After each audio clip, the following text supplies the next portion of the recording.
شهر رمضان الذي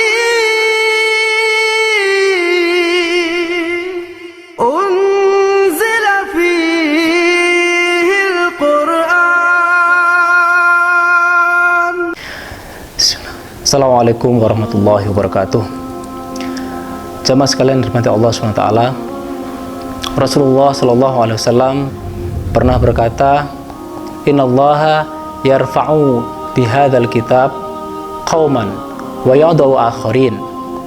Rasulullah mengatakan bahwasanya sesungguhnya Allah akan mengangkat derajat dengan Al-Quran itu satu kaum dan akan merendahkan yang lain. Maksudnya apa? Bahwasanya siapapun mereka, jika menjunjung tinggi Al-Quran, mengikuti isinya, melaksanakan perintahnya, menjauhi larangan Allah dalam Al-Quran itu, Allah akan meningkatkan derajatnya. Dan barang siapa yang hajar Al-Quran, barang siapa yang meninggalkan Al-Quran, Allah akan merendahkan derajat mereka. Jamaah sekalian rahimakumullah, kita tahu bahwasanya banyak orang yang mengaku muslim, tetapi harga dirinya, kehormatannya, kenapa tidak juga diangkat oleh Allah Subhanahu wa Ta'ala? Padahal mereka mengaku punya Al-Quran, mereka mengaku belajar Al-Quran, dan mereka mengaku sudah memahami isi Al-Quran. Saya berilustrasi, wahai jemaah sekalian. Misalkan ada informasi dari BMKG bahwasanya hari ini telah terjadi tsunami dan kecepatan gelombangnya 150 km per jam, setinggi 50 meter yang akan menerjang kota kita. Apa yang kita lakukan? Ada di antara manusia ketika mendengar berita ini kemudian langsung lari menuju ke tempat yang tinggi mencari keselamatan. Bayangkan gelombang dengan setinggi 30 meter. Mereka yang langsung mencari keselamatan adalah mereka yang yakin dengan berita dari tsunami itu, berita dari BMKG itu bahwa terjadi tsunami. Tapi ada orang yang tidak segera berangkat untuk menyelamatkan diri, santai-santai. Kamu nggak segera berangkat, kenapa? Oh, saya nggak yakin dengan BMKG. Jangan-jangan itu berita hoax. Ada juga yang tidak tahu apa-apa. Ini ada apa ini? Kok pada ribut? Loh, kamu nggak tahu beritanya? Berita sudah menyebar kemana-mana. Saya nggak bisa baca berita. Nah, sama Al-Quran juga begitu.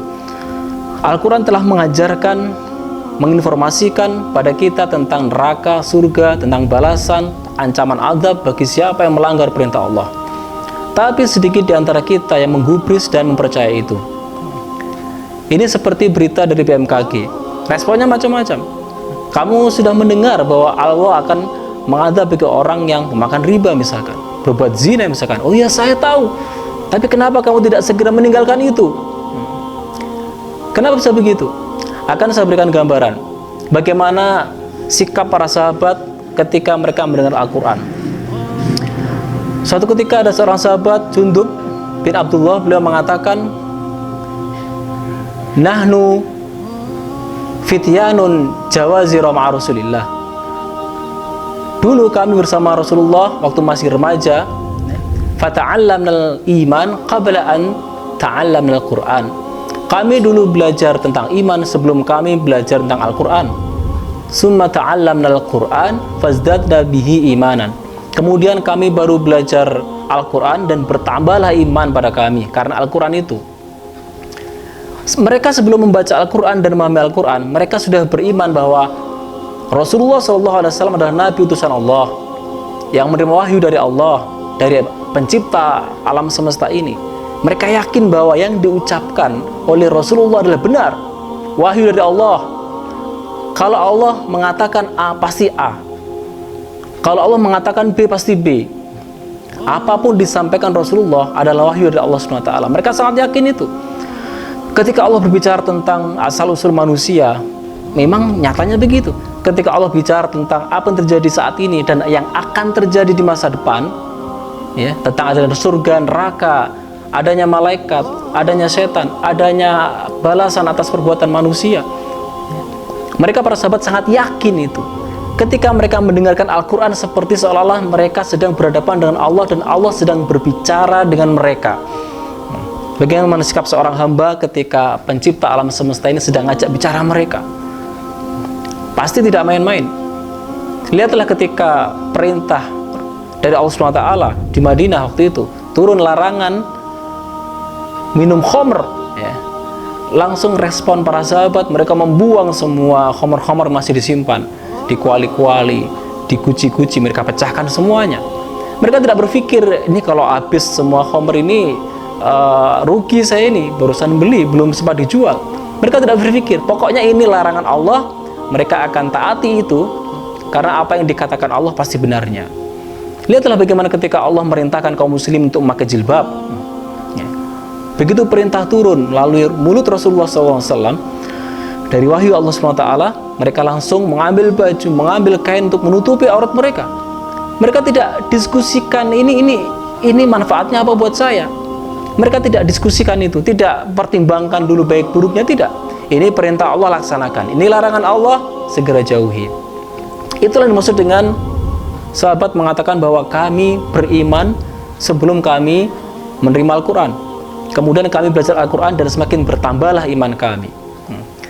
Sementara sahabat mengatakan, wa antum, sementara kalian adalah orang-orang yang belajar Al-Quran dulu, baru kalian belajar iman.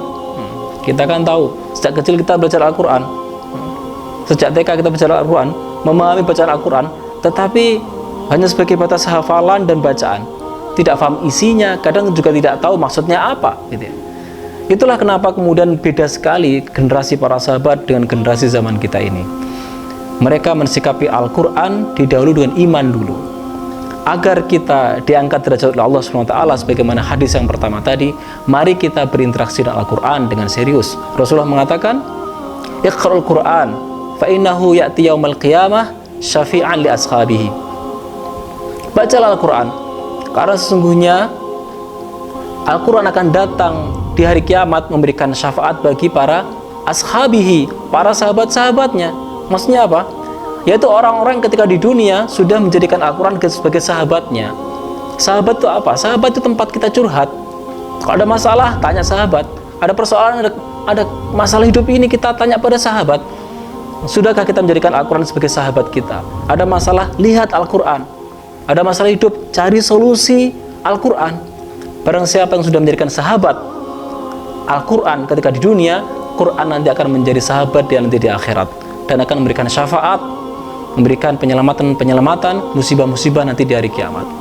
Semoga ini bisa menjadi renungan kita di bulan Ramadan ini, dan menambah kualitas interaksi kita dengan Al-Quran, tidak hanya sekedar membacanya saja, meskipun itu juga pahalanya sangat tinggi, setiap huruf 10 pahala. Tetapi kita lebih dari itu, kita pahami artinya, tafsirnya, dan kita laksanakan dengan baik.